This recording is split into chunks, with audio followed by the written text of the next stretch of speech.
Bueno, muy buenas a todas y a todos. Una sesión más estoy con vosotros.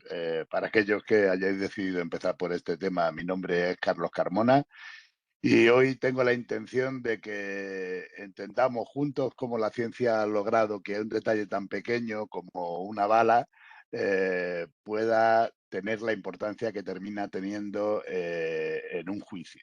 Vamos a intentar desgranar paso a paso este tema 4 de balística forense que espero que os interese. Como siempre, antes de empezar, me gusta recordaros los materiales que tenéis en la plataforma. En primer lugar, tenéis este tema 4 de balística forense completo que podéis consultar siempre que queráis. Y luego, a continuación, pues tenemos, como siempre, un podcast. El de hoy se llama La huella dactilar que delata el arma.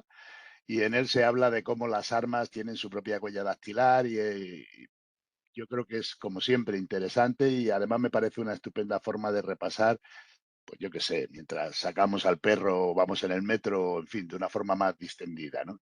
Por supuesto, tenéis el vídeo de la clase, este que estáis viendo ahora y que podéis ver tantas veces como queráis. Y por último, el cuestionario de autoevaluación, que aunque no es obligatorio, como digo siempre, yo creo que es interesante porque os ayudará a fijar las ideas sobre el tema. Bueno, pues empezamos ya entramos en materia. A mí me gusta definir esta disciplina como la firma oculta del disparo, porque cada arma, por muy perfecta que nos pueda parecer, al salir de fábrica tiene microimperfecciones que la hacen única en el mundo, ¿no? Esa arma es única, incluso con aquellas que se puedan fabricar el mismo día, ¿no? Y nuestra misión en la parte de investigación policial es transformar un vestigio físico, un proyectil que a priori parece un trozo de plomo masticado o la vaina sucia que encontramos en el suelo en una prueba de cargo-descargo en el juicio oral, ¿no?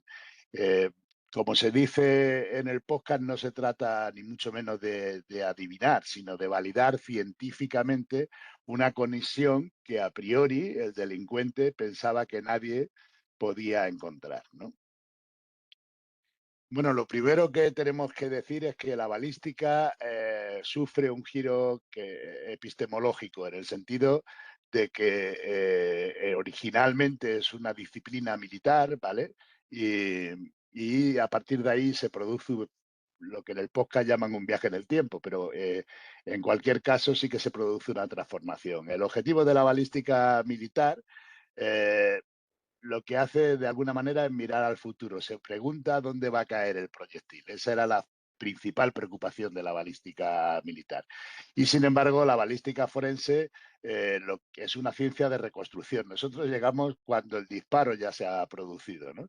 Y por lo tanto, partimos de los efectos que ha causado el agujero en el cristal, la herida en el cuerpo, etcétera, etcétera. Y desandamos el camino para saber qué arma fue la que realizó el disparo, desde dónde, con qué trayectoria, etcétera, etcétera, ¿no? Es mal comparado, pero es como ser un poco el arqueólogo de ese disparo, ¿no? Vamos a profundizar para saber quién lo produjo. Bueno, como siempre, me gusta que recapacitemos, no pensemos ni mucho menos que esto es una ciencia que se ha inventado con el CSI, ni mucho, ni mucho menos. Ya en 1835, Henry Goddard, que era un detective en Londres, se fijó que una bala tenía como una especie de imperfección, un bultito raro. Y no buscó la pistola, sino que buscó la turquesa, es decir, el molde de plomo en el que se había hecho ese proyectil, ¿no? Y, y al final encontró ese molde en la casa de un sospechoso y lo que hizo fue comprobar que el defecto del molde encajaba con el defecto de la bala. Ergo, la bala se había hecho en aquel molde y sirvió para presentar una acusación formal, ¿no? Luego, a partir de ahí, pues habría que hablar de Jeserich, que 1898, con las microfotografías, pudo demostrar que las rayas de las balas no eran casualidad, sino que se habían producido o que se producían en todas las balas que eran disparadas por un arma, ¿no? O Baltazar, en 1912, consiguió convencer a los jueces de que las marcas del percutor en el casquillo eran una prueba científica válida de que ese casquillo había sido disparado por un arma. Eh, el gran salto se produce en 1925, cuando Gravel inventa el microscopio de comparación. Y ese microscopio de comparación permite ver, para que nos hagamos una idea, a la vez una bala dubitada y una indubitada, es decir, simultáneamente. Y se puede ver si las estrías casan, si no casan, etcétera, etcétera. Luego, ese sí que fue un salto cuantitativo y cualitativo. ¿Vale? Bueno, en cuanto a los hitos, pues yo creo que un ejemplo de evolución bastante interesante es que en 1835 Goddard, del que ya hemos hablado, utilizó la intuición. Al final consiguió llegar a ese molde defectuoso porque había pensado que, bueno, él literalmente dijo que el defecto del creador pasaba a su obra. Pero vamos, en cualquier caso, fue una intuición más que ciencia, ¿no? Sin embargo, por ejemplo, en el caso de Wisconsin, en 1982, un hombre que había disparado en defensa propia, lo digo porque me parece significativo, ¿no? Presentaba unas heridas tan destructivas, habían hecho tanto daño que parecía mucho más un asesinato a sangre fría que en defensa propia, que era lo que el señor alegaba. Y la balística fue lo que le salvó, en el sentido de que demostró que el proyectil tenía una punta blanda y eso provoca una expansión muchísimo más importante, de manera que generó daños que parecían hechos más en un disparo a bocajarro que si hubiera disparado desde lejos como él, o a cierta distancia como él alegó, ¿no? Lo cierto es que sin esa ciencia, pues este hombre se seguiría, si es que seguía vivo, pudriendo en la cárcel, ¿no? Bueno, cuando hablamos de un disparo tenemos que hablar de cuatro fases o cuatro fenómenos. Lo primero es que tendremos que hablar es de la balística interior, es decir, de lo que pasa dentro del arma. Luego tendremos que hablar de la balística exterior, el vuelo, mientras el proyectil está en vuelo, para que nos hagamos una idea. La balística de efectos, que es lo que pasa cuando la bala toca algo, sea un cuerpo, una pared, en fin, una barrera, lo que sea, y la identificativa, ¿no? Que al final es comparar esas marcas, etcétera, etcétera, para intentar establecer el origen de esa bala, ¿no? Por lo tanto, estas cuatro fases son las que tenemos que dominar. Lo cierto es que un error de interpretación en cualquiera de ellas puede dar un importante error al final, ¿no? Por ejemplo, si no estamos calculando la resistencia del aire o no estamos calculando la gravedad durante el vuelo, pues probablemente podamos llegar a una conclusión falsa sobre de dónde partió el disparo. Bueno, la balística interior, para que os hagáis una idea, eh, eh, cuando se produce un disparo, podríamos decir que es casi como un volcán en miniatura, ¿no? Cuando el percutor golpea el cartucho, la energía química de la pólvora se convierte en energía mecánica.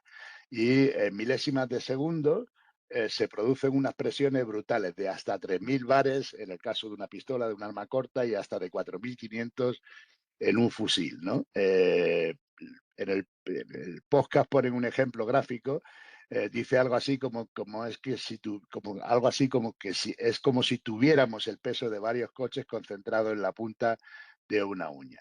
Y esa presión tan inmensa es la que empuja la bala hacia adelante con una fuerza salvaje, obligándola a meterse por el tubo del cañón, ¿no?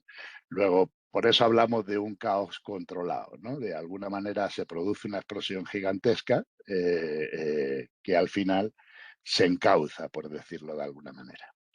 Luego tenemos que hablar del cañón y de la estabilización del proyectil. ¿Por qué el interior del cañón no es liso, sino que bueno, las escopetas sí, pero en cualquier otro arma no es liso, sino que tiene estrías? Pues porque si no fuera así, probablemente hubiera desviaciones laterales importantes, ¿no? La, la bala saldría probablemente moviéndose a izquierda y a derecha, mientras que las estrías helicoidales, las rayas en espiral que tiene dentro del cañón, obligan a la bala a girar sobre sí misma muchísimas revoluciones.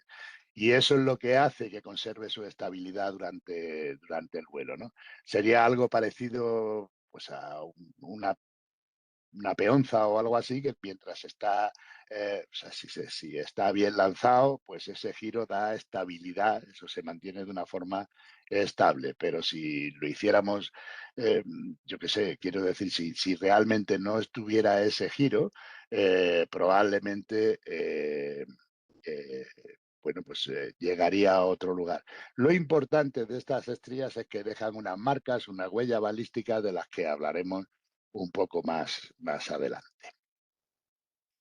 Y luego, una vez que la bala ya sale al aire, se acaba el empuje, que se produce dentro del arma, pero a partir de ahí empieza diríamos, la pelea física, ¿no? Porque la trayectoria de una bala no es nunca una línea recta. O sea, no, si alguien dice eso, no es ni bueno ni malo, como decían de mi pueblo. Es mentira, ¿no? La gravedad, en un principio, tira de ese proyectil, de esa bala, hacia abajo. Y el aire, aunque nos parezca mentira, va produciendo un rozamiento que también frena la bala.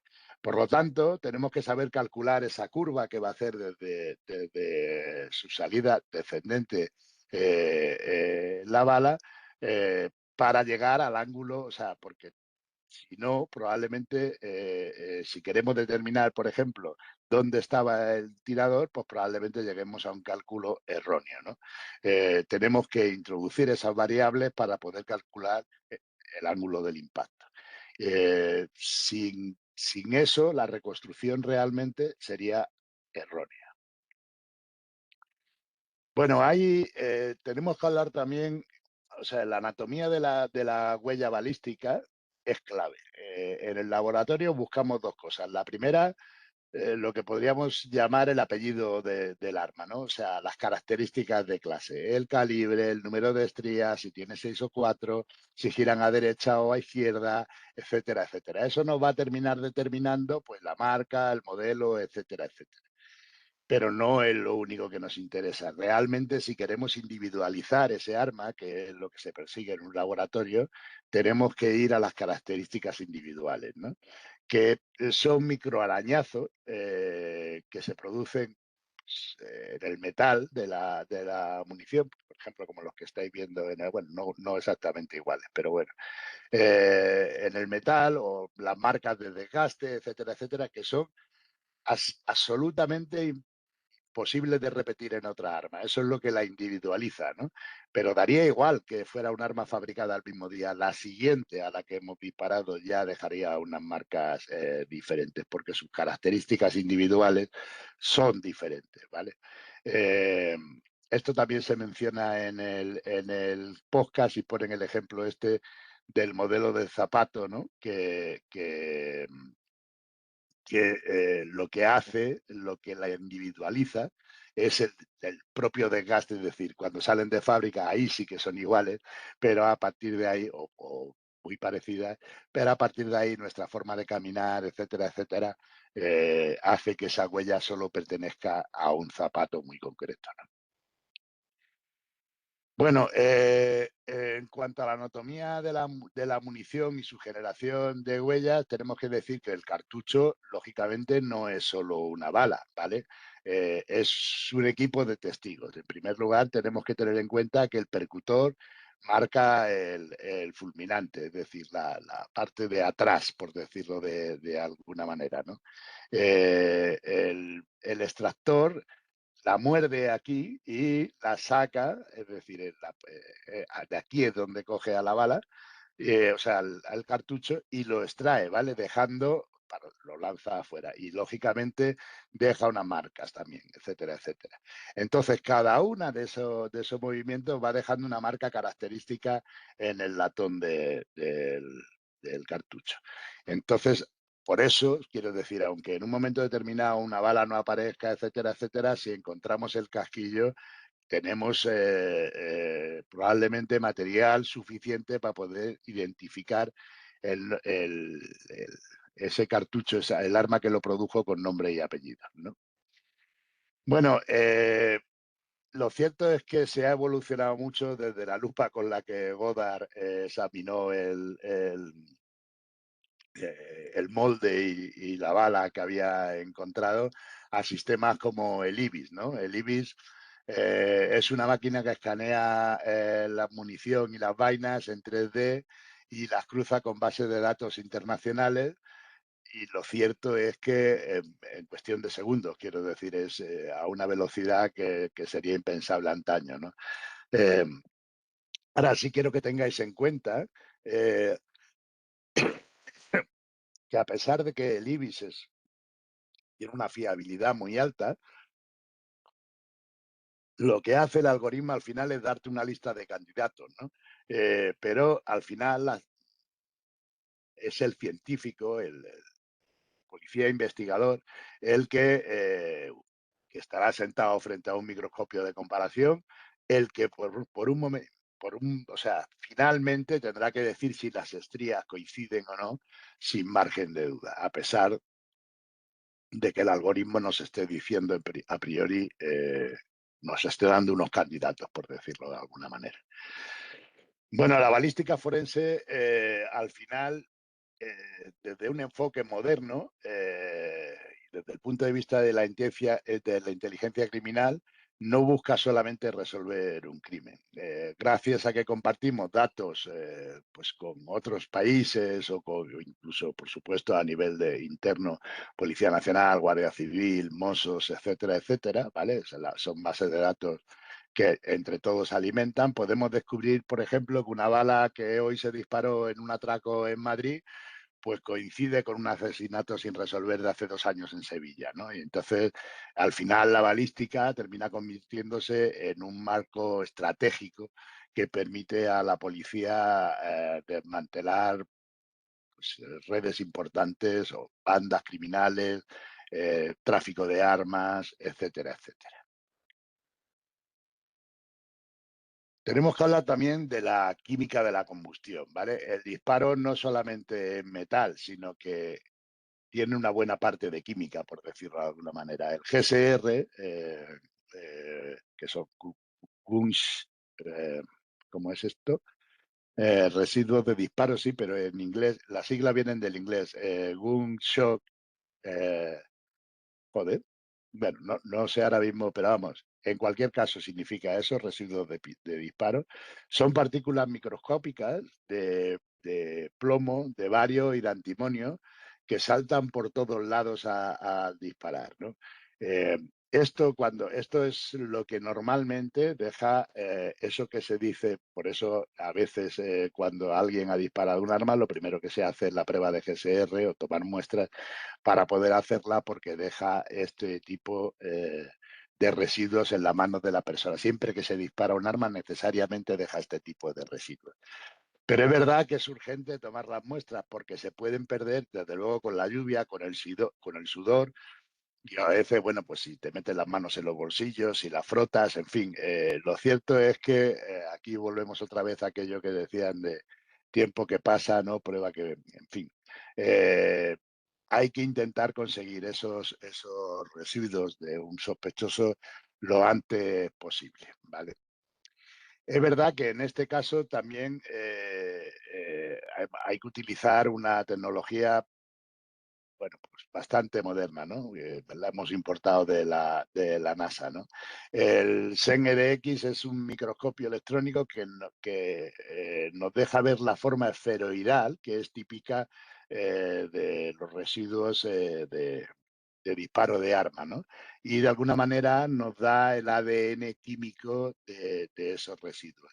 Y ahora, por ejemplo, hay que tener en cuenta que ya hay balas, podríamos llamarlas ecológicas, que no tienen plomo. Y para eso usamos el IFP MS, ¿vale? Que lo que hace es que tiene una sensibilidad tan brutal que detecta trazas de metales donde otros no tienen ninguna posibilidad de ver nada, ¿no?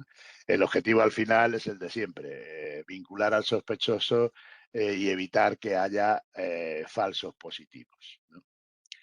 En cuanto a la balística terminal, hay que tener en cuenta que cuando una bala impacta, lo que se produce es una transferencia de energía brutal. Es decir, la bala que iba a una velocidad inmensa, pues transfiere esa energía a aquello contra lo que impacta. Y por lo tanto, tenemos que distinguir dos tipos de daño, ¿no? Hay uno que es la cavidad permanente, es decir, es el túnel que la bala corta físicamente al entrar, pero la cavidad temporal es un poco como tirar una piedra al estanque, ¿no? Se produce una onda de choque expansiva, esas ondas que vemos cuando tiramos una piedra al agua, pues de la misma manera esa onda se produce después de impactar y pues, es muy evidente en los fusiles, ¿no? De alta velocidad, pero desde luego puede hacer estallar un órgano sólido sin haberlo llegado a tocar, simplemente por la presión que produce el impacto, ¿vale? Para que os hagáis una idea, eso es lo que no permitía o generó dudas en el caso de JFK, ¿no? Que había sitios, aparentemente podía parecer que había otra bala o que se había destrozado otro órgano por cómo, o sea, por las heridas que presentaba el cadáver, pero realmente se trataba de la onda.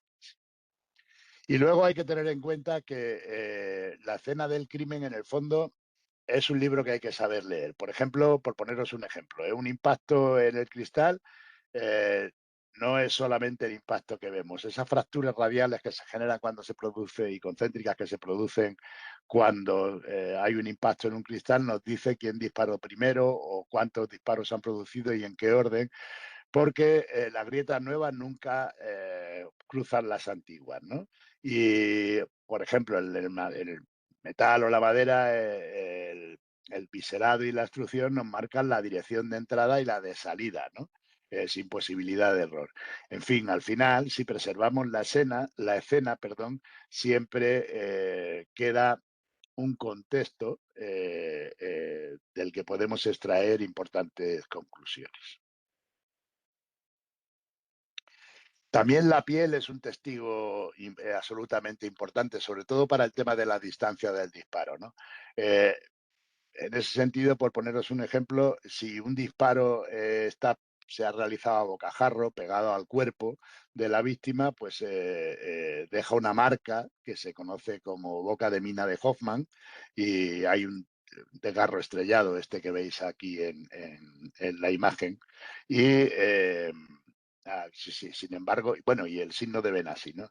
Sin embargo, si el disparo se produce a corta distancia, pues lo que queda es el tatuaje que deja la pólvora, los cachitos de pólvora que se incrustan y queman la piel, ¿no? Y sin embargo, cuando estamos hablando de un tiro a larga distancia, pues lo único que se produce es el anillo de del roce del metal al entrar, pero lógicamente no hay tatuaje ni nada que se le parezca. Por lo tanto, a raíz de las marcas que dejan la piel, también podemos establecer cosas tan importantes como la distancia del disparo. Hoy por hoy, evidentemente, hay sistemas que antes ni se soñaban, ¿no? Uno de los más importantes probablemente sea la reconstrucción computacional, es decir, eh, lo que se hace es que se utilizan escáneres LIDAR que generan millones de puntos y permiten recrear un gemelo digital del entorno en el que se han producido los disparos.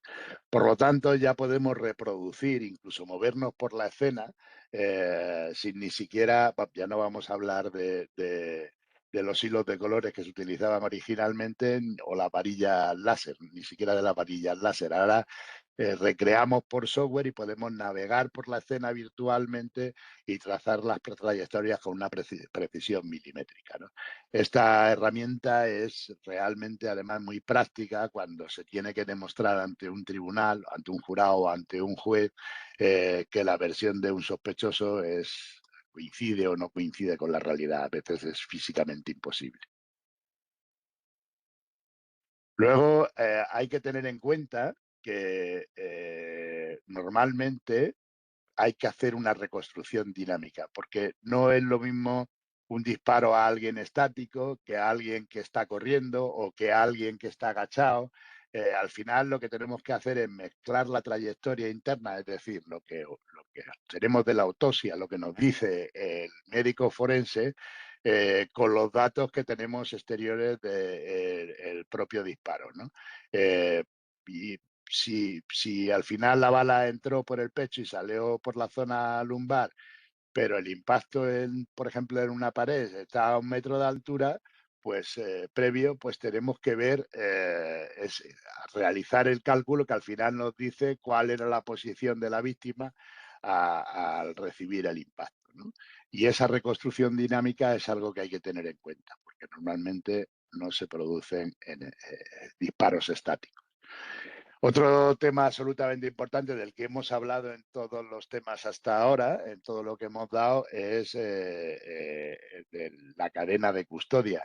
O sea, ya podemos tener la mejor de las técnicas, haber realizado un escaneo 3D, haber utilizado un microscopio electrónico de la leche, vamos.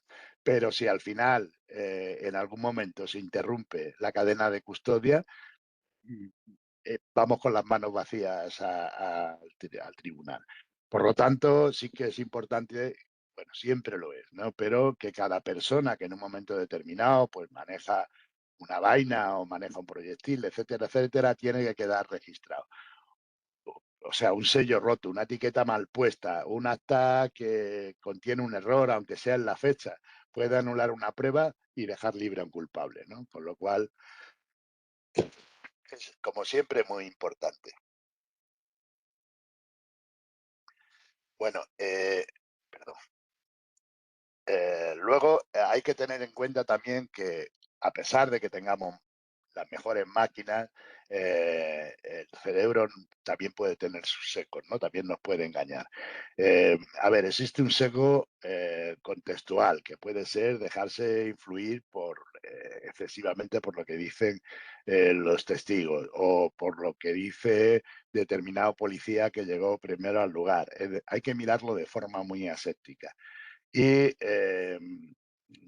al final, ¿cómo se consigue esto? Pues utilizando procedimientos o protocolos o normas que ya existen y que nos dicen cómo podemos darle calidad a nuestro trabajo. En este caso es la ISO 17025, que además establece protocolos de doble verificación, de manera que un compañero, quiero decir otro, alguien de forma totalmente independiente, tiene que revisar nuestro propio trabajo para, sin conocer, claro, lógicamente, la opinión del primer revisionista, para intentar ver si se llega a las mismas conclusiones y el estudio que se ha hecho es lo suficientemente objetivo. ¿Vale? Luego también tenemos el informe policial, que es absolutamente importante, ¿vale? Policial pericial en este caso, que tiene que ser impecable y que tiene que tener claro, bueno, pues qué es lo que se nos solicita, o sea, el objeto tiene que explicar claramente qué estudios se han realizado y con qué metodología. Tenemos que explicar qué resultados, es decir, qué hallazgos o qué es lo que hemos encontrado después de esa revisión. Eh, Tiene que haber una discusión técnica en el propio informe pues llamarle como queráis, o una explicación científica para entendernos. Y finalmente tiene que tener un apartado de conclusiones, ¿vale? Porque ese apartado de conclusiones es verdad que es lo que fija la postura del perito, la que dice exactamente cómo cree él que se produjo el disparo, pero tiene que existir lógicamente también en el informe. ¿Vale? Y ahora, bueno, ¿qué nos espera en el futuro dentro de la balística? Como hacemos siempre al final, pues en el podcast también se menciona, tenemos dos grandes enemigos. Primero, las armas de impresión 3D, estas que se llaman Ghost Gun, y lo que hacen es que se destruyen tras el primer disparo y no dejan ni marcas consistentes ni nada que se le pueda parecer. Y esto genera dificultades al investigador. Y el segundo problema es el mecanizado industrial, que es mucho más perfecto que antaño y los micros defectos muchas veces son más imperceptibles. Por lo tanto, la balística forense se va a tener que aplicar el cuento para seguir siendo útil, pero estoy convencido de que lo seguirá siendo siempre. Entonces, bueno, a pesar de estos ratos, de estos retos, el principio que nos guía siempre viene a ser el mismo, ¿no? Lo que hemos hablado ya en otros temas. Desde aquel detective de Londres que en 1835 nos dijo que no existen dos armas que dejen la misma huella en el mundo mundial, pues a partir de ahí hemos hecho un camino desde aquel molde de plomo que utilizó Goddard hasta eh, la nueva ciencia o el nuevo lugar al que hemos llegado. Bueno, pues, si queréis, para ilustrar esto, creo que sería bueno poder explicar, mirar, me parece que en el temario lo tenéis, ¿no? El caso Cadoval, que es de la época napoleónica, para que os hagáis una idea. Y ahí, o sea, siglo XVIII o así, en Francia. Y había una conspiración, etcétera, etcétera.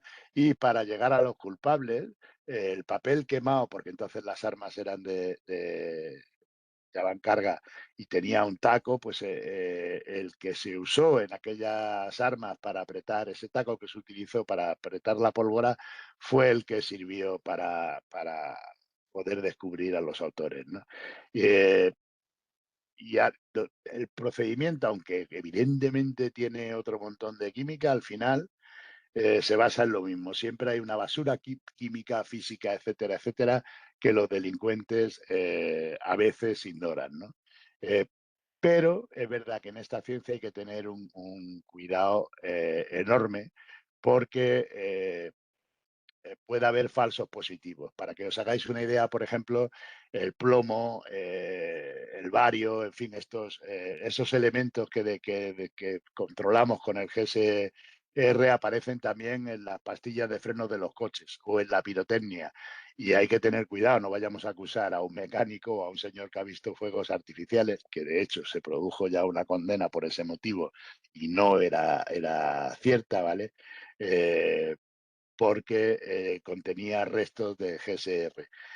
Lo cierto es que cuando se utiliza el SEN-EDX para identificarlo, se ve la forma esférica esa de la que hablábamos antes y permite distinguir los que se han producido por unas pastillas de freno o por o por una pirotecnia de otras que efectivamente han sido generadas por el disparo de un arma. Y como siempre, daros muchísimas gracias por vuestra atención. Ya sabéis que estoy a vuestra disposición en el correo de la plataforma y cualquier duda que podáis tener o algo que queráis compartir o algo en lo que queráis profundizar, por favor, no dudéis en escribirme que os tendré cumplida respuesta. Nos vemos en la próxima sesión. Un saludo.